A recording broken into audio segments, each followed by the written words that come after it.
Tehisintellekt kõlab suurelt. Paljud ütlevad, et kasutavad seda iga päev. Aga kas me päriselt teame, mis see on? Tehisintellekt ehk AI ei ole tulevik. See on juba täna meie ümber ja sageli täiesti märkamatult. Sa kasutad seda tõenäoliselt igapäevaselt.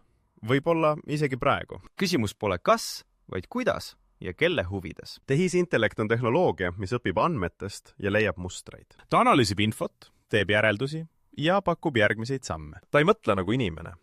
Kuid mida paremad on andmed, seda täpsemalt suudab ta ennustada ja soovitada. Tehisintellekt ei ole ainult vestlusrobot ega kusagil arvutis. See on sinu telefonis ja nutiseadmetes, autos, tootmises ja teenustes. Ta aitab infot sorteerida, teksti tõlkida ja protsesse kiiremaks ning täpsemaks muuta. Tehisintellekti eesmärk on lihtne. Teha elu mugavamaks, töö tõhusamaks ja avada uusi võimalusi. Õigesti kasutatuna on see võimas tööriist. Kasu sõltub sellest, kuidas seda kasutatakse. Kuid tehisintellekti kasutamisel on selged piirid. Keelatud on tehisintellekt, mis manipuleerib inimestega või sunnib neid käituma vastu oma tahet. Keelatud on ka avalik, reaalajas biomeetriline tuvastamine, kui see rikub põhiõigusi.